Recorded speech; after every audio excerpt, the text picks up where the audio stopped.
የኢትዮጵያ ቴሌቪዥን ነው።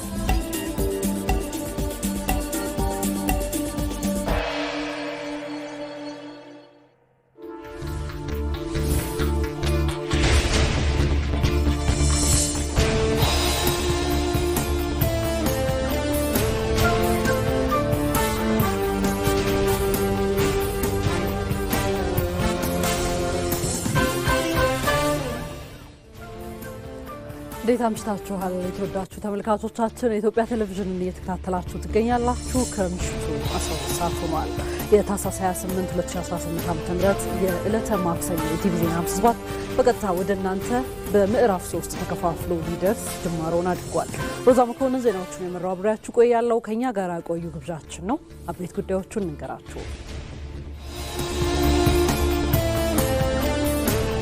ጠቅላይ ሚኒስትር አብይ አህመድ ለኢየሱስ ክርስቶስ የልደት በዓል የእንኳን አደረሳችሁ መልእክታቸውን አስተላለፉ።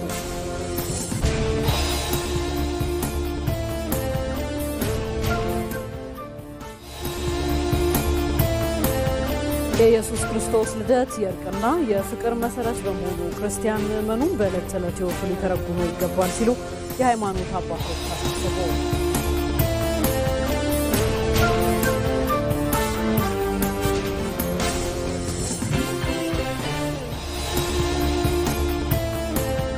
የአዲስ አበባ ከተማ ከንቲባ አዳነች አቤቤ ለሀገር ባለውለታዎችና ለአቅመ ደካሞች 381 የመኖሪያ ቤት ከነሙሉ ዕቃው አስረከቡ የሚሉት አበይት ጉዳዮቻችን ናቸው።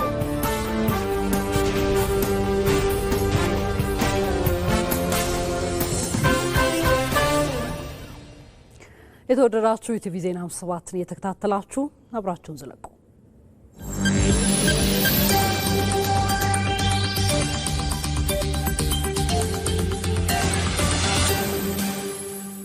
ታሪክ ኢትዮጵያ የባህር በር ባለቤት ናት ይላል። ሕግ ኢትዮጵያ የባህር በር ባለቤት ናት ይላል። ዓለም የኢትዮጵያ የባህር በር ጥያቄ ተገቢ ነው ብሎ ተቀብሎታል። ዲፕሎማሲያዊ ድጋፍም አይሏል። ኢትዮጵያ ወደ ባህሩ ተቃርባለች። የቀድሞና የአሁን የመከላከያ መኮንኖች የባህር በሩን በሰላማዊ መንገድ ለመመለስ በሚደረገው ጥረት ትናንት የመታን እንቅፋት ደግሞ እንዳይመታን ልንጠነቀቅ ይገባል ይላሉ። እንዴት የሚለውን ዛሬ ምሽት ከ3 ሰዓት ጀምሮ በኢትዮጵያ ቴሌቪዥን እና በabc.stream ላይ ጠብቁን። ኢትዮ መልህቅ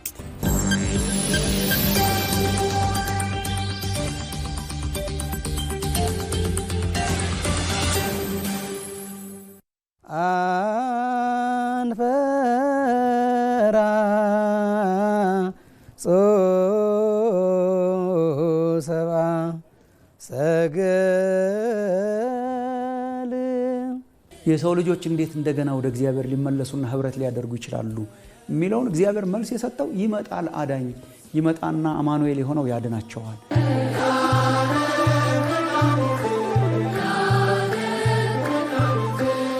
ያላየሁት እግዚአብሔር እንዴት እወደዋለሁ? አጠገቤ ያለችው እህቴ ካልወደድኳት፣ አጠገቤ ያለው ወንድሜ ካልወደድኩት ሰማይ ያለው እግዚአብሔር ወደው ከሆነ ውሸታም ናችሁ ይለናል።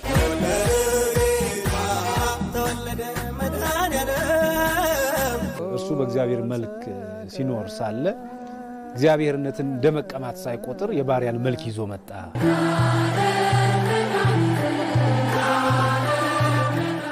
በመተው ማሸነፍን በዝቅታ ያለን ከፍታ በመዋረድ ያለን ኃይል የሚያሳይ በጣም ትልቅ መልእክት ያለው ነው የጌታችን ዝቅታ። ቤዛ ኩሉ ዓለም ዮም ተወልደ አማሁም አምጹ መድምመ ግሩም የሆነ እጅ መንሻቸውን ይዘው መጡ። ረኪቦሙ ሕፃነ ዘተወልደለነ ለኛ የተወለደውን ሕፃኑን አግኝተው የት ላይ በቤተልሔም ተወልዶ አግኝተው ዶሮ ሊሆን ይችላል፣ ምሳ ሊሆን ይችላል፣ ቡና ዳቦ ሊሆን ይችላል። ያ ነገር በፍቅር በመተሳሰብ በአንድነት ይህንን ገና ልናከብረው ይገባል።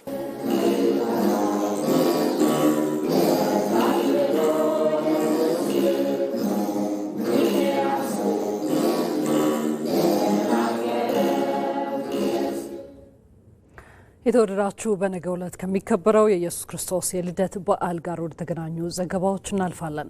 ጠቅላይ ሚኒስትር አብይ አህመድ ለኢየሱስ ክርስቶስ የልደት በዓል የእንኳን አደረሳችሁ መልእክታቸውን አስተላለፉ። በዓሉን ስናከብር የተነገረው የተስፋ ቃል መድረሱን፣ የለውጥ ብርሃን መፈንጠቅ መጀመሩን፣ የመሻገር ዘመን መቅረቡን እያመንን ነው ሲሉም በመልእክታቸው ገልጸዋል።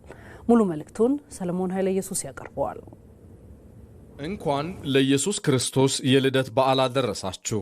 ዘንድሮ የኢየሱስ ክርስቶስን ልደት የምናከብረው የተነገረው የተስፋ ቃል መድረሱን፣ የለውጥ ብርሃን መፈንጠቅ መጀመሩን፣ የመሻገር ዘመን መቅረቡን እያመንን ነው። ጉዟችን በውጣ ውረድ የተሞላ ነበር። ተስፋ አስቆራጭ መከራዎችንም አስተናግደናል። ከእንግዲህ ፈተናው ጨርሶ አይጎበኝንም ባንልም ተስፋችን የሚወለድበት የዋዜማው ዕለት ላይ ደርሰናል። የፍዳው ዘመን ላይመለስ ተሸኝቶ የማንሰራራት ዘመን እንደመጣ በልበ ሙሉነት መናገር እንችላለን። የኢየሱስ ክርስቶስ ልደት ትናንትን የዋጀ ነገን የታደገ ነው። ከአዳም እስከ ክርስቶስ ልደት የተከናወነው ሁሉ ዋጋ ያገኘው በክርስቶስ መወለድ ምክንያት ነው። ከክርስቶስ ልደት በኋላ ያለው የሰው ልጅ ሕይወት ቀና የሆነው በክርስቶስ ምክንያት ነው። ክርስቶስ በትናንትናና በነገ መካከል ዛሬ ሆኖ ሁለቱን አስታርቋቸዋል። ለዚህ ነው የክርስቶስን መወለድ በታላቅ ክብር የምናከብረው። ክርስቶስ ባይወለድ ኑሮ ትንቢት የተናገሩ ነቢያት፣ መሥዋዕት ያቀረቡ ካህናት፣ ቃል ኪዳን የተቀበሉ አበው፣ ተስፋ ያደረጉ የሰው ልጆች ሁሉ ሥራቸው ታሪክ ብቻ ሆኖ ይቀር ነበረም። ዋጋ ከፍሎ ሕያው ያደረጋቸው ክርስቶስ ነው። ክርስቶስ ባይወለድ ኑሮ የሰው ልጅ ወደፊት የሚያከናውናቸው የስልጣኔ የጽድቅና የበጎነት ሥራዎች ሁሉ የድኅነት ቅኝት አይኖራቸውም ነበረም። ትናንትን የቀደሰው ነገንም የዋጀው ዛሬ የተወለደው ክርስቶስ ነው። ይህንን ታላቅ ትምህርት እናስተውልም ዘንድ ይገባናል። ትናንት የቱንም ያክል ታላቅ ታሪክ፣ ታላቅ ቅርስና ታላቅ እሴት ቢኖረንም ዛሬያችን ከተበላሸ ዋጋ የለውም። ባቢሎንና ፋርስ፣ አቴናና ሮም፣ ሱሜርና ሜሶፖታሚያ ዛሬ በጥንቱ ክብራቸውና ታላቅነታቸው የሉም። እነርሱ ትናንት ነበራቸው። ያጡት ዛሬን ነው። ዛሬን በማጣታቸው ደግሞ ትናንታቸው ትዝታ፣ ነጋቸው ህልም ሆኗል። ትዝታ እንጂ እምርታ የላቸውም። ኢትዮጵያ ታላቅ ሀገር ነበረች። የታላላቅ ስልጣኔዎች ሀገርም ነበረች። የታላላቅ መንግስታትና የታላላቅ ህዝቦች ሀገርም ነበረች። የታላላቅ ባህሎችና የአስደናቂ ቅርሶች ሀገር ነበረች። ጥያቄው ዛሬስ የሚለው ነው። ዛሬ በድህነት በኋላ ቀርነትና በረሃብ የምንሰቃይ ከሆነ ታሪካችንን አልዋጀነውም ማለት ነው። ትናንትን የሚዋጀው ዛሬ ነውና ትናንት የሚቃኘውና የሚተረጎመው በዛሬ መንፈስ ነው። የዛሬ ከፍታ ትናንትን ጨምሮ ከፍ ያደርገዋል። የዛሬ ተዋርዶ ደግሞ ትናንትን ጨምሮ ያዋርደዋል። የሀገራችንን ታላቅነት የሚገነዘብ ትውልድ አሁን ተፈጥሯል። ትውልዱ የድህነትን በትር ደጋግሞ ቀምሷል። የኋላ ቀርነትን አስቀያሚ መልክ እስከሚበቃው አይቶታል። የትናንት ስህተቱ ያስከተለውን ፍዳ ትከሻው እስኪጎብጥ ለመሸከም ተገዷል። የመልክዓ ምድር እስረኝነት ዓይን አፍጥጦ ጥርስ አግጥጦ ሲመጣ የታዘበ ትውልድ ነው። የችግሩን ልክ መዝኖ መረዳት ብቻ ሳይሆን የመሻገሪያ መርከቡን መገንባት የሚያውቅ ትውልድም ነው። የትናንት ኩስመናን በዛሬ ትጋት እንደሚያሸንፉ የሚያምኑ ዜጎች ቁጥራቸው በጨመረ ቁጥር የነገ ቁመናችን እንደሚሻሻል ጥርጥር የለውም። የነቢያት ጽድቅና ትንቢት የቀጠለው የነቢያት አምላክ ክርስቶስ ትንቢታቸውን ፈጽሞ ስለተወለደ ነው። የትንቢት መጻሕፍት ዋጋ ያገኙት በወንጌል መጻሕፍት የተነሳ ነው። ብሉይ ኪዳን ጥቅም ያገኘው በሐዲስ ኪዳን ምክንያት ነው። ሁሉንም ትናንቶች የዋጃቸው ዛሬ ነው። ትናንታችን ዋጋና ክብር እንዲኖረው ከፈለግን ዛሬ ተግተን እንስራ። ብዙ ጊዜያችንን በትናንት ትዝታና ትውስታ ውስጥ ከምናሳልፍ በዛሬ ትግልና ውጣ ውረድ ላይ እናሳልፍ። ዛሬያችን የተስተካከለና የተቃና ከሆነ ያለ ጥርጥር ትናንታችን ተገቢውን ክብር ያገኛል። ክርስቶስ ባይወለድ ኖሮ ከክርስቶስ ልደት በኋላ ያለው ዘመን አዲስ ዘመን አይሆንም ነበረም። ነገን ለመተንበይ የተሻለው መንገድ ነገ ራሱን መፍጠር ነው ይባላል። የሰው ልጆችን ነገ ክርስቶስ ጀመረው፣ ክርስቲያኖች ደግሞ ተራመዱበት። ዛሬ የተሻለ ሥራ የሚሰሩ ሰዎች ነገን የተሻለ አድርገው ይፈጥሩታል። ዛሬን በዋዛና በፈዛዛ በክፋትና በሴራ የሚኖር ሰዎች ደግሞ ነገን የባሰ አድርገው ያበላሹታል። የኢትዮጵያ ነገ በዛሬ ሥራና ተጋድሎ እንጂ በዛሬ ምኞትና መሻት ብቻ አይመጣም። አንዳንዶች የኢትዮጵያን ነገ ለማበላሸት ዛሬ በክፋት ሥራዎች ተነክረዋል። እኛ ግን የኢትዮጵያን ነገ ለማቅናት ስንል ነገን በሚዋጁ ሥራዎች ተጠምደናል። ነገን የሚዋጀው ዛሬ መሆኑን ስለምናውቅ ነገን ተቀምጠን አንጠብቀውም፣ ሰርተን እንደርስበታለን እንጂ። ከቤተልሔም በረት እስከ ቀራንዮ አደባባይ የሰው ልጆች ትናንት ሲቀደስ፣ የሰው ልጆች ነገ ሲሰራ መልከ ብዙ ምላሽ ነበረው። የተኙም ነበሩ፣ የናቁም ነበሩ፣ ገዳዮችም ነበሩ፣ አሳዳጆች ነበሩ፣ ሴረኞች ነበሩ፣ ወሬኞችም ነበሩ፣ አደናቃፊዎች ነበሩ፣ ነቃፊዎችም ነበሩ። በሌላ በኩል ደግሞ ገብቷቸው የተከተሉ፣ ነገን ለመስራት የተባበሩ፣ እውነትን ለመንገር የደፈሩ፣ ለእውነት መሥዋዕት የቆረጡ ጥቂቶች ቢሆኑም ብዙዎችን ለማፍራት የሚተጉ ነበሩ። የኢትዮጵያ ነገ ሲሰራ ምላሹ ልዩ ልዩ ነው። የሚያሸንፉት ግን ተግተው የሚሰሩት ናቸው። ቪክቶር ሁጎ ጊዜው የደረሰን ሐሳብ ለማስቆም የሚችል ኃይል በዓለም ላይ የለም ብሎ ነበረ። የኢትዮጵያ ብልጽግና ጊዜው የደረሰ ሐሳብ ነው። ማንም ሊያስቆም አይቻለውም። የኢትዮጵያ ታላቅነት ጊዜው የደረሰ ሐሳብ ነው። ሊገታው የሚችል ማንም ኃይል የለም። እኛ ዛሬ የቆምነው በትናንትና በነገ መካከል ነው። ትናንትን በዛሬ ሥራችን ዋጋ እንዲያገኝ እናደርገዋለን። ነገን ደግሞ በዛሬው ሥራችን አሳምረን እንገነባዋለን። የክርስቶስን የልደት በዓል ይህንን ታሪካዊ ኃላፊነታችንን እያሰብን እናከብረዋለን። በድጋሜ መልካም የልደት በዓል ይሆንልን። ኢትዮጵያ በልጆቿ ጥረት ታፍራና ተከብራ ለዘለዓለም ትኑር። ፈጣሪ ኢትዮጵያንና ሕዝቦቿን ይባርክ። አብይ አህመድ የኢትዮጵያ ፌዴራላዊ ዲሞክራሲያዊ ሪፐብሊክ ጠቅላይ ሚኒስትር ታኅሳስ 28 ቀን 2018 ዓ.ም አዲስ አበባ። ቀጥለናል። የኢየሱስ ክርስቶስ ልደት የእርቅና የፍቅር መሰረት በመሆኑ ክርስቲያን ምእመኑ በዕለት ተዕለት ሕይወቱ ሊተረጉሙ ይገባል ሲሉ የሃይማኖት አባቶች አሳሰቡ። የ2018 ዓ.ም የገና በዓልን በማስመልከት የእንኳን አደረሳችሁ መልእክትም አስተላልፈዋል። ብፁዕ ቅዱስ አቡነ ማትያስ የኢትዮጵያ ኦርቶዶክስ ተዋሕዶ ቤተክርስቲያን ፓትርያርክ በተወካያቸው አማካኝነት ባስተላለፉት የእንኳን አደረሳችሁ መልእክታቸው የኢየሱስ ክርስቶስ ወደዚህ ዓለም መምጣት በእግዚአብሔርና በሰው ልጆች መካከል የነበረውን የጥል ግድግዳ ያፈረሰበት ነው ብለዋል። ክርስቲያን ምእመኑም ፍቅርና መተሳሰብን ሊያጠናክር ይገባል ሲሉም አሳስበዋል። በሀገራችን በኢትዮጵያ በገጠርና በከተማ የምትኖሩ ከሀገር ውጭ በተለያዩ አህጉር የምትገኙ ኢትዮጵያውያንና ኢትዮጵያውያት በሙሉ እግዚአብሔር አምላካችን እንኳን ለ2018 ዓ.ም በዓለ ልደቱ በሰላም አደረሰን አደረሳችሁ። ይህንን የተቀደሰ በዓል ስለ ሀገራችን ዘላቂ ሰላም በመጸለይና በማሰብ እንዲሁም በልዩ ልዩ ምክንያት የምግብ የልብስና የመጠለያ እጥረት ያጋጠማቸው ወገኖቻችንን በመደገፍና በመርዳት ለእግዚአብሔር ክብር ብለን ለሀገር አንድነትና ለሕዝብ ፍጹም ሰላም መስፈን ከልብ በመነሳሳት በዓሉን እንድናከብር አባታዊ ጥሪያችንን በእግዚአብሔር ስም እናስተላልፋለን። ብፁዕ ካርዲናል አቡነ ብርሃነ ኢየሱስ ሊቀ ጳጳሳት ዘካቶሊካውያን በክርስቶስ መወለድ እርቅና ሰላም የሰፈነበት ነው ሲሉ ገልጸዋል። ይህንንም መሰረት በማድረግ ምእመኑ ዘላቂ ሰላምን ለማረጋገጥ የላቀ ስራ ሊሰራ እንደሚገባም መልእክታቸውን አስተላልፈዋል። መላው የሀገራችን ሕዝቦች ከሀገራችሁ ውጪ የምትኖሩ ኢትዮጵያውያንና ትውልደ ኢትዮጵያውያን የተወደዳችሁ ምእመናን እንኳን ለ2018 ዓ.ም የጌታችን የመድኃኒታችን የኢየሱስ ክርስቶስ በዓለ ልደት በሰላም አደረሳችሁ አደረሰን። የልደት በዓል መሪያችን፣ መጋቢያችን፣ ጠባቂያችን ራሱን የሰጠበት በዓል ስለሆነ ስለ ወገኖችና ስለ ሰው ልጆች ክብር የምንሰራበት፣ ህዝቦች የሚከባበሩበት፣ የተዋደዱበትና የሚተሳሰቡበት፣ የጦርነትና የግጭት መንፈስ ከሀገራችን የሚወገድበት፣ ሰላም በሀገራችንና በህዝቦቻችን መካከል የሚወርድበትን፣ ከጥፋት ይልቅ ወደ አንድነት እና ህብረት የሚመጡበት፣ ስለ ሰላም ሁሉም ተባብሮ እንዲሰራ ስንል በእግዚአብሔር ስም እንጠይቃለን። እንደ ሪፖርተራችን ይድነቃቸው ሰማው ዘገባ በተመሳሳይ የኢትዮጵያ ወንጌል አማኞች አብያተ ክርስቲያናት ካውንስል ዋና ጸሐፊ ቄስ ደረጀ ጀንበሩ የክርስቶስ ልደት የእርስ በርስ ፍቅር የሚጎለብትበት ሊሆን እንደሚገባ ተናግረዋል።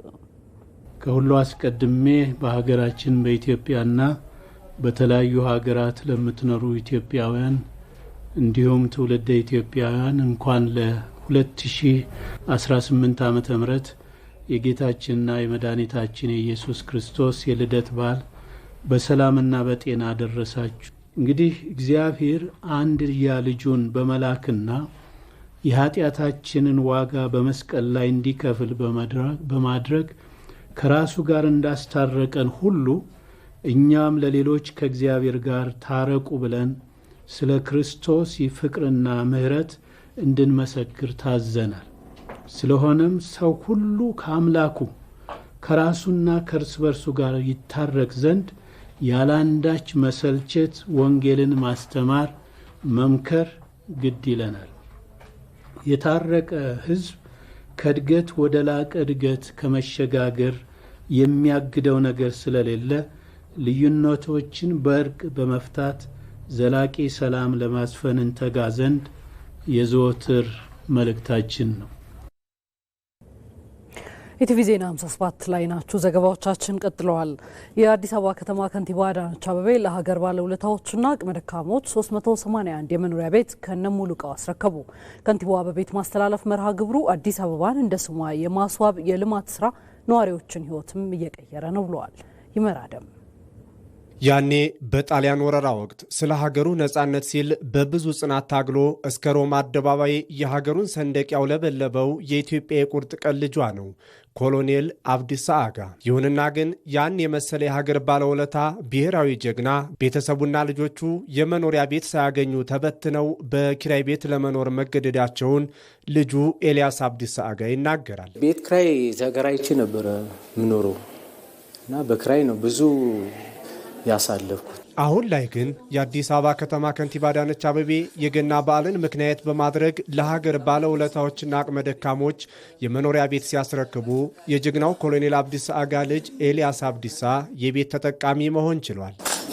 በዓለም ሀገርን ያቆራ ታሪክ ነው ያለን። የኢትዮጵያ የብሔራዊ ጀግና የኢትዮጵያ አባት ነው። የኢትዮጵያ ጀግና የኛ አይደለም፣ በቃ የኢትዮጵያ ነው። ይህ በጎ ተግባር ደግሞ የከተማ አስተዳደሩ የከተማዋን ገጽታ ለመቀየርና የነዋሪዎቿን ተጠቃሚነት ለማረጋገጥ በሚሰራቸው ስራዎች የሀገር ባለውለታዎችንና አቅመ ደካሞችን ያልዘነጋ መሆኑን የሚያሳይ ነው። የአባታችንን ውለታ አስበው ይህንን በማድረጋቸው እኔ የኢትዮጵያን መንግስት ክብርት አዳነች አቤቤንም ከልቤ ነው ከቤተሰቦቼ ሁሉ አንድ ላይ ሆነን በእነሱ ስም በራሴ ስም በጣም ነው የማመሰግነው። ያላሰብኩት ያልጠበቅኩት ነው። ለምን ትናንትና ማታ ነው ተደውሎ የተነገረኝና ማልቀስ የጀመርኩት ከዛ በኋላ ነው። ለምን ፈጣሪ በጣም ሳመሰግነው ነበር። ከኤልያስ አብዲሳ ጋር ባሻገር ለደራሲ ሀብታሙ አለባቸው ጨምሮ በከተማ ደረጃ 381 ለሚሆኑ የሀገር ባለውለታዎችና አቅመ ደካሞች የመኖሪያ ቤቶችን ከንቲባ አዳነች አቤቤ ያስረክበዋል። ዛሬ በክራይ ነው የምኖረው። ያልታሰበ ነው ይሄኛው መኖሪያ ቤት በስጦታ የተሰጠኝ ከከተማ አስተዳደሩ። ሁሉም ሰው መኖሪያ ቤት ያስፈልገዋል። ከዚህ ውስጥ ከሚያስፈልጋቸው ሰዎች አንዱ እኔ ሆኜ ግምት ስለተሰጠኝ ቦታ ስለተሰጠኝ የከተማ አስተዳደሩና የላፍቶ ከተማን ክፍለ ከተማን አመሰግናለሁ። ዛሬ ብርሃን ወጣልኝ። ዛሬ ነው የተወለድኩት። እውነት አልመሰለኝም። ክብር ከንቲባም ስትገባ እንደው ህልም ነው የመሰለኝ። እውነት እንደዚህ አይነት ቤት ጭራሽ እኔ በህሊናዬ ስዬም አላውቅም። መዲናዋ አዲስ አበባ ማህበራዊ ፍትህ የነገሰባት እንድትሆንና የከተማዋን ጉስቁልና ቀይሮ በማስዋብ ስራ ውስጥም የነዋሪዎቿ የአኗኗር ደረጃ እንዲሻሻል ትኩረት የተሰጠው መሆኑንም ከንቲባ አዳነች አቤቤ ተናግረዋል። ከተማዋ ውብ አበባ የምትሆነው ከነዋሪው ጋር ነው። የነዋሪው የኑሮ ጫና ሲቃለል፣ የነዋሪው አኗኗር ሁኔታ ሲዘመን ሲሻሻል፣ ይህንን አስቀድሞ በራእያችን አስቀምጠን ወደ እቅድ ቀይረን እየሰራን ያለነው ስራ ነው። ከዚህ የተነሳ አሁን በበጎ አድራጎት ብቻ ከለውጡ ጀምረን እስከ ዛሬ ድረስ የሰራናቸው ቤቶች ከ45,000 በላይ መድረስ ችለዋል። ለ45,000 አባወራዎች የመኖሪያ ቤት ስናቀርብ እያንዳንዱ ቤት ውስጥ ያለውን ቤተሰብ ብዛት ስናስብ በእርግጥ ቀላል እንዳልሆነ ትልቅ ሽግግር እንደሆነ እናያለን። ከፊታችን ያለው ጊዜ ደግሞ ከዚህ በላይ ብሩህ ነው። በከተማ አስተዳደሩ አስተባባሪነት ከሀገራዊ ለውጥ ወዲህ በከተማው በበጎ ፍቃድ አገልግሎት ማህበራዊ ኃላፊነትን የመወጣት ተግባር እየጨመረ መጥቷል።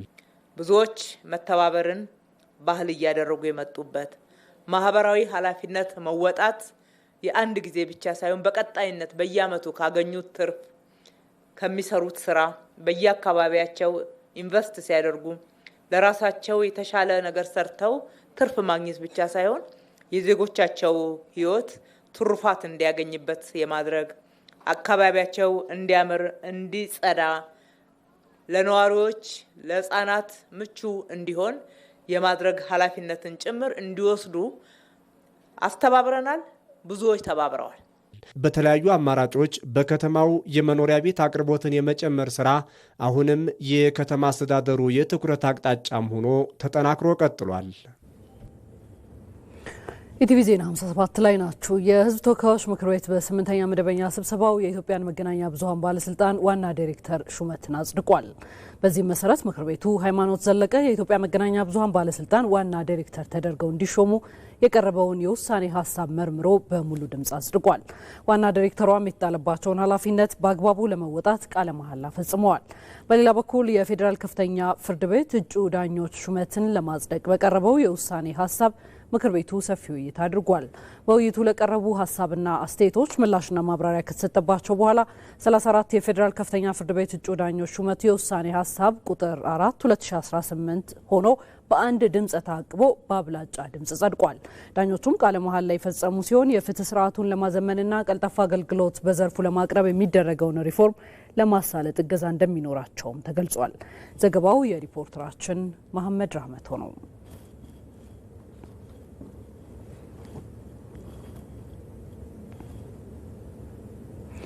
የሚኒስትሮች ምክር ቤት በዛሬው ዕለት ባካሄደው 51ኛ መደበኛ ስብሰባ በተለያዩ ጉዳዮች ላይ ተወያይቶ ውሳኔ አሳለፈ።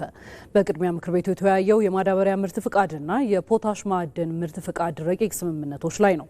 ለምክር ቤቱ የቀረቡት ሁለት ረቂቅ ስምምነቶች የውጭ ምንዛሪ ግኝትን ለማሳደግ የዜጎች የስራ ዕድል ለመፍጠር ሀገራችን ለማዳበሪያ ግዢ የምታወጣውን ከፍተኛ የውጭ ምንዛሬ ለማስቀረትና ለሀገራችን አርሶ አደሮች ወቅቱን የጠበቀ የማዳበሪያ ስርጭት እንዲኖር ለማድረግ ትልቅ ጠቀሜታ ያላቸውና ከአካባቢ ጥበቃና ከማህበረሰብ ተጠቃሚነት አንጻርም የመንግስትን የፖሊሲ አቅጣጫ የተከተሉ መሆናቸው በመረጋገጡ የማዕድን ሚኒስቴር ስምምነቶችን እንዲፈራረምና ወደ ስራ እንዲገቡ ምክር ቤቱ በሙሉ ድምጽ ይሁንታ ሰጥቷል።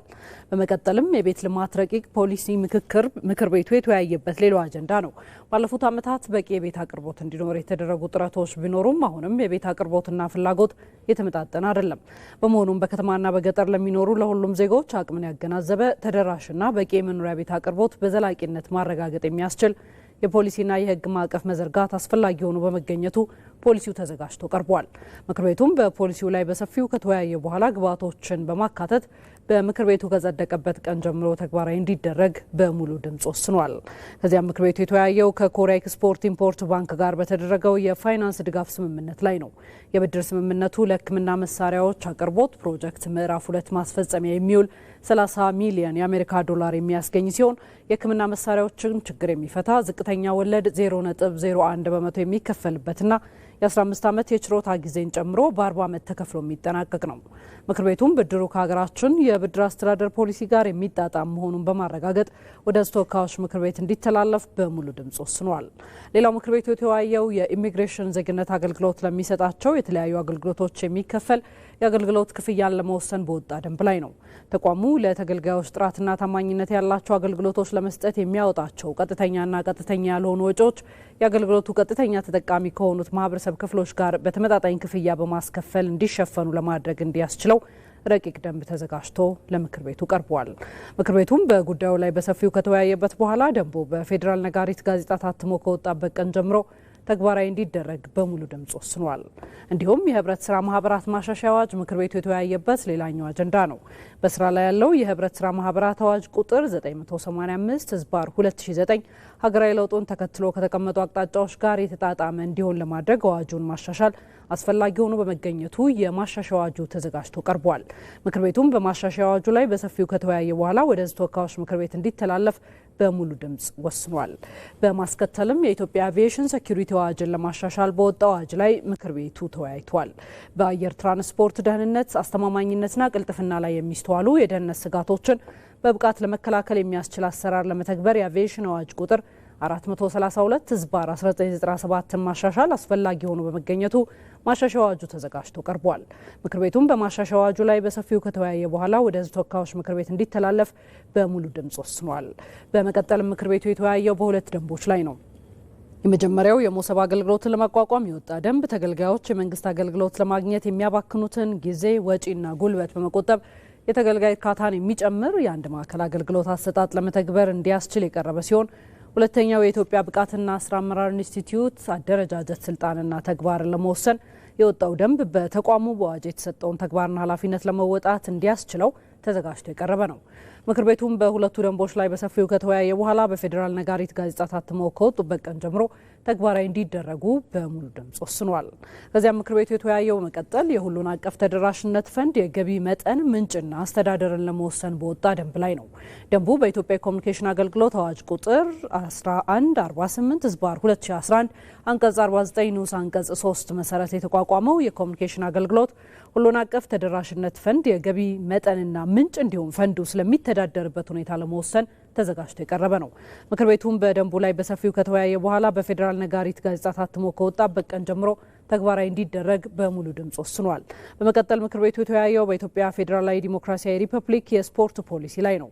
በስራ ላይ ያለው የስፖርት ፖሊሲ ማህበረሰቡን የስፖርት ተሳትፎ ለማረጋገጥ በቴክኖሎጂ የተደገፈ የመረጃ ስርዓት ለመዘርጋት ንጹህ ስፖርትን ለማስፋፋት የአበረታች ቅመሞችና ዘዴዎች ከመከላከልና ስፖርትን ለማህበራዊ ልማት ከመጠቀም አንጻር ክፍተቶች የነበሩበት በመሆኑ ፖሊሲውን ለማሻሻል ረቂቅ ተዘጋጅቶ ለምክር ቤት ቀርቧል። ምክር ቤቱም በፖሊሲው ላይ በሰፊው ከተወያየ በኋላ ግብዓቶችን በማከል ከጸደቀበት ቀን ጀምሮ በስራ ላይ እንዲውል በሙሉ ድምጽ ወስኗል። በመጨረሻም ምክር ቤቱ የተወያየው የፌዴራል ስፖርት ልማትና አስተዳደር ረቂቅ አዋጅ ላይ ነው። በስፖርት ዘርፉ ያለውን ማህበራዊ፣ ኢኮኖሚያዊና ፖለቲካዊ ፋይዳ እንዲሁም አስተዳደራዊ ውስብስብነት አንጻር ዘርፉን በአግባቡ ለመምራት ዘመናዊ፣ አሳታፊና አነቃቂ የሆነ የህግ ማዕቀፍና አስተዳደራዊ የአሰራር ስርዓት መዘርጋት የሚያስችል ረቂቅ አዋጅ ተዘጋጅቶ ቀርቧል። ምክር ቤቱም በረቂቅ አዋጁ ላይ በሰፊው ከተወያየ በኋላ ግብዓቶችን በማከል ወደ ህዝብ ተወካዮች ምክር ቤት እንዲተላለፍ በሙሉ ድምጽ ወስኗል።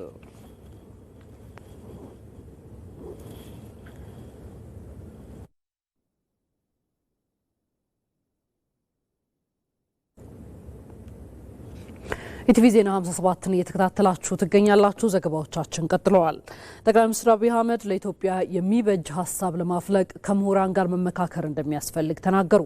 የመደመር መንግስትም ለምሁራን ድጋፍ ለማድረግና በጋራ ለመስራት ቁርጠኛ ነው ሲሉ ጠቅላይ ሚኒስትሩ ገልጸዋል። ጠቅላይ ሚኒስትር አብይ አህመድ የአዲስ አበባ ዩኒቨርሲቲ 75ኛ ዓመት የአልማዝ ኢዮቤልዩ በዓል ላይ ከዩኒቨርሲቲው ምሁራን ጋር ውይይት አድርገዋል። ቶማስ ኃይሉ የአዲስ አበባ ዩኒቨርሲቲ 75ኛ ዓመት የአልማዝ ኢዮቤልዩ በዓልን በማስመልከት ባዘጋጀው የምሁራን የምክክር መድረክ ላይ ጠቅላይ ሚኒስትር አብይ አህመድ ምሁራን ለኢትዮጵያ ብልጽግና የሚኖራቸውን አበርክቶ በሚመለከት ከተሳታፊዎች ጋር ተወያይተዋል። በዚህም ምሁራን ሀሳብና እውቀትን በመደመር አዳዲስ እውቀቶችን ለመፍጠር የማያመነቱ መሆን ይገባቸዋል ሲሉ ገልጸዋል። አሁን ያሉ ምሁራን አንደኛ እናንተ ብቻ አይደለም የምታውቁት፣ እናንተ ብቻ አይደለም የምታስቡት፣ እናንተ ብቻ አይደላችሁም የበራላችሁ፣ በየጫፉ ብዙ የበራላቸው ሰዎች አሉ። ያን ማጋጨት ያስፈልጋል። ማንም የበቃ እውቀት ያለው ሰው የለም። አሁን ላይ ያለው ትውልድ ሀሳብን ወደ ተግባር እንዲሸጋገር ለማስቻል የተፈጠረውን የአርቲፊሻል ኢንተለጀንስ ምህዳር እንዲጠቀም መሰረቱን ኢትዮጵያ እየጣለች ነውም ብለዋል። ከመድረኩ ከተነሱላቸው ጥያቄዎች መካከል ምሁራን ለኢትዮጵያ ኢኮኖሚ ግንባታ ሚናቸው ምን መሆን ይጠበቅበታል ለሚለውም ጠቅላይ ሚኒስትሩ ምላሽ ሰጥተዋል። በብዝሃ ዘርፍ ኢኮኖሚ ተወዳዳሪ ግን ደግሞ በተወሰኑት ልቆ ለመገኘት የሀገራችን ብሎም የአፍሪካ ምሁራን ሚና ምን መሆን አለበት? መልታይ ሴክቶራል ካልሆነ ግብርና መር ወይም ኢንዱስትሪ መር በሚባል አፕሮች የትም አንደርስም። ብዝሃ ዘርፍ መሆን አለበት። ብዝሃ ዘርፍ ብቻ ሳይሆን ብዝሃ ተዋናይ መኖር አለበት። መልታይ ሴክተር መሆኑ አዳዲስ ሀብቶች፣ አዳዲስ እውቀቶች እንዲመነጩ እያስቻለ ነው ማለት ነው። ተዋናያኑስ መልታይ መሆን አለባቸው። ምሁራን ሳይሳተፉ በጣም ብዙ ፕራይቬት ሴክተር ሳይሳተፍ ህዝብ በአቅሙ ሳይሳተፍ ሊሳካ አይችልም እና እናንተን ማሳተፍ የፈቃድ ጉዳይ ሳይሆን የመንግስታችን የፖሊሲ አቅጣጫ ነው። የምሁራን የፖለቲካ ልዩነት ለሀገር ግንባታ እንዲውል መንግስት ምን አስበዋል የሚል ጥያቄም ተነስቶላቸው ጠቅላይ ሚኒስትር አብይ አህመድ ምላሽ ሰጥተዋል። የተለያየ ትውልድ ነው እዚህ ውስጥ ያለፈውና በእኔ እምነት ይሄ መተሳሰር ከቻለ ትልቅ ልዩነት ሊያመጣ ይችላል። ፖለቲካ ልዩነቱ የቀድሞውና የአሁኑና የእርስዎ መንግስት እና እርስዎ የሚመሩት ፓርቲ አሁን እያስተዳደረም ስላለ ይሄንን እንዴት ሊያጣጥመው አስበዋል? የፖለቲካ ልዩነት ኢትዮጵያ ውስጥ አለ። እንዴት ወደ አንድ እናምጣው የሚለው ይሄ የፍቃድ የአዋጅ ጉዳይ አይደለም። ዲተርሚን ሆነን ልንሰራበት የሚገባው ጉዳይ ነው። በኔ እምነት ወደ ኋላ ስመለከት ታሪክን በሚዛን ዛሬን በትጋት ነገን በተስፋ ነው የምመለከተው። የትኛውም አንግል ያለ የኢትዮጵያ ክፍል ከማንም ይበልጣል ብዬ አላስብም። የትኛውም ግለሰብ ከማንም ይበልጣል ብዬ አላስብም። ኢኳል ኦፖርቹኒቲ ለዜጎች ይገባል ብዬ አምናለሁ። ለዚህም ተደምረን አገር እናበልጽግ ብዬ አስባለሁ። አንደኛ ደረጃ የሚባል ጅማ የለም። አንደኛ ደረጃ የሚባል ሐረር የለም።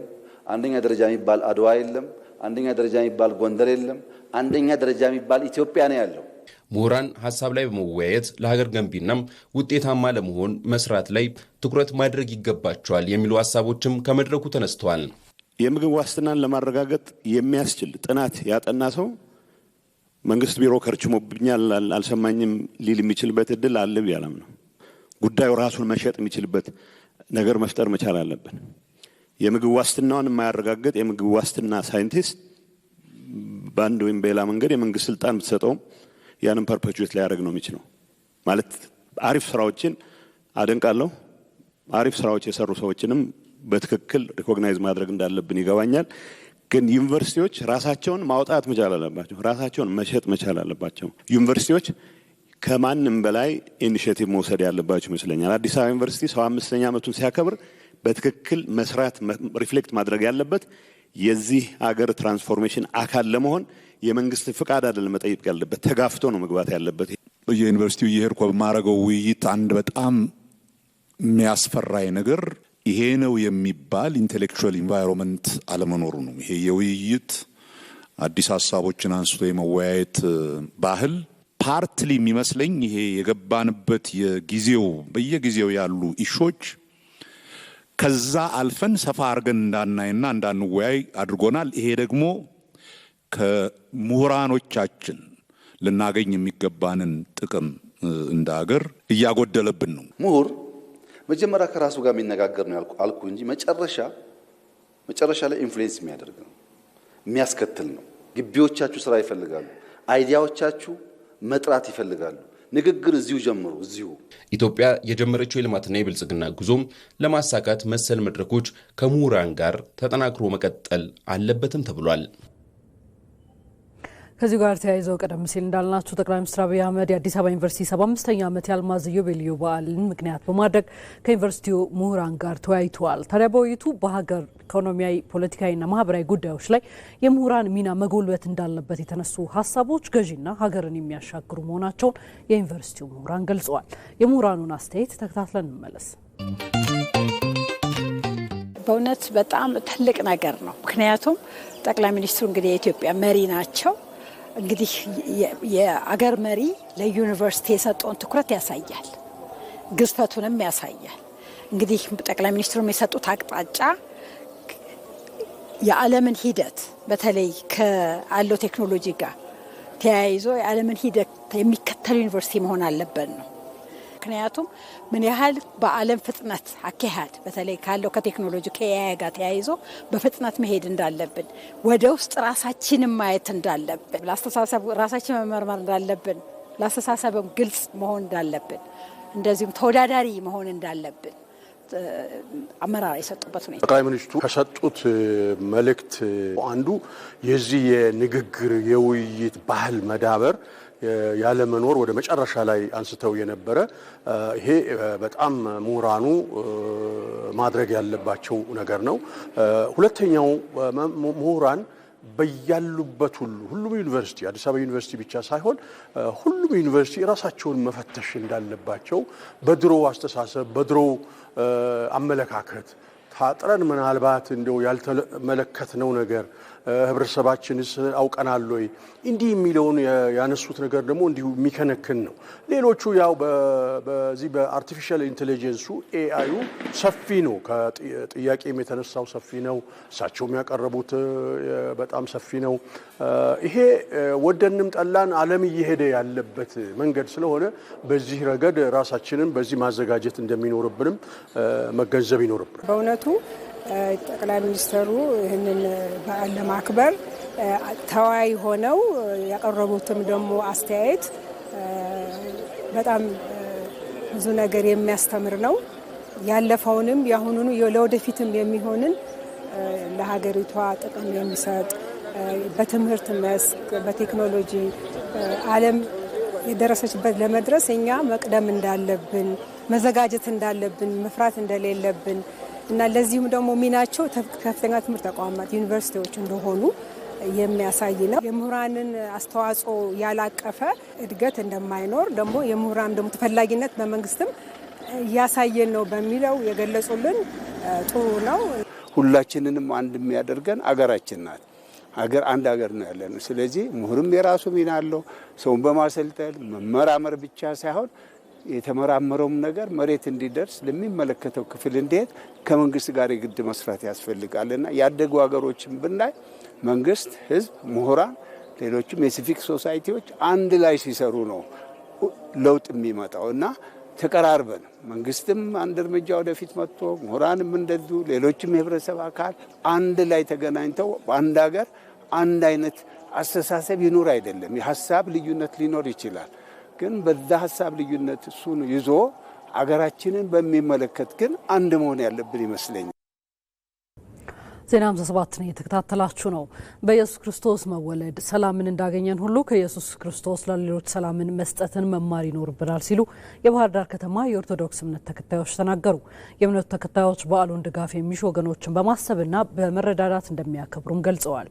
ሳሙኤል ወርቃየው በክርስትና እምነት ተከታዮች ዘንድ በድምቀት ከሚከበሩ በዓላት መካከል የኢየሱስ ክርስቶስ የልደት በዓል በዋነኝነት ይጠቀሳል። በኢትዮጵያ ኦርቶዶክስ ተዋሕዶ ቤተክርስቲያን የባህር ዳር ፈለገ ገነት ቅዱስ ጊዮርጊስ ቤተክርስቲያን የአራቱ ጉባኤያት ትርጓሜ መምህር የሆኑት መምህር ማዕበል ፈጠነ ስለ በዓሉ ሃይማኖታዊ አንድምታ እንዲህ ያብራራሉ። ያው መድኃኒታችን ኢየሱስ ክርስቶስ ከዚህ በፊት በረቂቅ ጥበቡ ፈጥሮን ነበረ። ዛሬ ደግሞ ሰው ሆኖ አድኖናል። አባቶቻችን ዓለምን ከፈጠረበት ጥበቡ ያዳነበት ጥበቡ ይበልጣል ይላሉ። ዓለምን ሲፈጥረው ለይኩን ብሎ ነው። ለይኩን ብሎ በዚች ካልፈጠረው ሲያድነው ግን ከሰማየ ሰማያት ወርዶ በእመቤታችን በድንግል ማርያም ማህፀን 9 ወር ከ5 ቀን ተወስኖ ሰማይ ምድር የማይችሉትን እግዚአብሔር የድንግል ማርያም ማህፀን ሳይጠበው ለኛ ሲል በጠባብ ማህፀን ተወስኖ በአጭር ቁመት በጠባብ ደረት ተወስኖ ወደዚህ ዓለም የመጣበት ሰው የሆነበት ዛሬም የተወለደበት ዕለት ነው እና እንዳጠቃላይ ለዓለም ምን በረከት ይዞ መጣ ከተባለ እሱ ዓለምን በእጆቹ የፈጠረ እግዚአብሔር እንደመሆኑ ዓለምን ከወደቀበት ያነሳበት ቀን ነው። የኢየሱስ ክርስቶስ መወለድ ለሰው ልጅ ሰላምን አብስሯል የሚሉት መምህር ማዕበል ኢየሱስ ክርስቶስ ለሰው ልጅ ሰላም ይዞ ከመጣ የእምነቱ ተከታዮችም ለሌሎች ሰላም መስጠትን መማር ይኖርብናል ይላሉ። ሰላም የሰበከልን መድኃኒታችን ኢየሱስ ክርስቶስ ራሱ ሰላም ሆኖ ነው። እኛ ሰላምን ከሌላው ነው የምንጠብቀው። ስለዚህ እያንዳንዳችን ከራሳችን ሰላም እንዲፈጠር ያስፈልጋል ማለት ነው። ስለዚህ ሁላችንም ከዚህ የምንነሳውና ልንወስድ የሚገባው ያው ልክ እንደ መላእክት ስብሐት ለእግዚአብሔር በሰማያት በሰማይም በምድርም ሰላም ያስፈልጋል ብለን እንድንሰብክ ያው ቤተክርስቲያን ታስተምረናለች። በቅዱስ መጽሐፍም የተጻፈው እሱ ነው። ቆም ብሎ ማሰብ ያስፈልጋል። እንግዲህ ጌታችን ኢየሱስ ክርስቶስ ለኛ ሰላም ይዞ ከመጣ እኛም ደግሞ ለሌላው ሰላም መስጠት አስፈላጊ ነው ማለት ነው። ዕለቱ የምስጋና ዕለት ነው። ዕለቱ የፍቅር ቀን ነው። ዕለቱ የአንድነት ቀን ነው። ዕለቱ የሰላም ቀን ነው። ዕለቱ ነዳያንና ድሃዎችና ባለጸጎች አንዱ ነው እግዚአብሔርን የሚያመሰግኑበት ቀን ነው። የእምነቱ ተከታዮች በበኩላቸው የገና በዓልን የተቸገሩትን በማሰብና በመረዳዳት በአብሮነት እንደሚያሳልፉ በመግለጽ ሌላው ማህበረሰብም በዚህ ሁኔታ ማሳለፍ እንደሚገባው ገልጸዋል። እንግዲህ ቤት ያለውን ያው ዶሮ እንሰራለን፣ ያው ዳቦ እንጋግራለን፣ ያው ላለው ዘመዶቻችን ጋር ከባዱም ጋር ካለው ተቸገረው ጋር አብረን እናሳልፋለን። የምናድረው ቤተክርስቲያን ነው። አሁን ዛሬ ማታ መጥተን ቤተክርስቲያን ነው የምናድረው። ጧት ስንሄድ ደግሞ ቤት ያለ ሰው አዘጋጅቶ ይቆያል። ያንን አብረን ተካፍለን እንውላለን ማለት ነው። ልጆቻችን በውጭ ያላቸውንም ለሌላቸው እንዲሰጡ እኛም ባለነው ያለንን ደግሞ ለብቻችን እንዳንመላ ጎረቤትም አለ። ምንም ይሁን ብቻችን አይደለም ምን በላው ሁሉ ጋር ተጋርተን ነው የምንበላው። ያው እንደያቅማችን የምንችለውን ያህል እናደርጋለን። ያ የተለመደ ባህል ነው። በቃ አይቆምም። እንደግፋለን፣ ተጠራርተን ተደጋግፈን ምግብ እየበላን ነው። ትርፍ እንኳን እንጀራ ከሌለ ከመበላት ላይ ቆርሼ ራሴ እሰጣለሁ። ሳልዘክር አልቀምስም ብቻዬን። ይቺ ሆና አብራይና ያረጀችው ይቻ ባህሪ በኢየሱስ ክርስቶስ መወለድ ለእኛ አላማኞች ሰላምን እንደሰጠን ሁሉ ምእመናን ስለ ሀገር ሰላም መስፈን የበኩላችንን ልንወጣ ይገባል የእምነቱ ተከታዮች መልእክት ነው። የተወደዳችሁ ኢቲቪ ዜና 57 ምዕራፍ 1ን እየተከታተላችሁ ቆይታችኋል። ከጥቂት ደቂቃዎች ረፍት በኋላ ምሽት 1 ሰዓት ላይ በምዕራፍ 2 ኢቲቪ ዜና 57 የምንመለስ ይሆናል። አብራችሁን ተለቁ።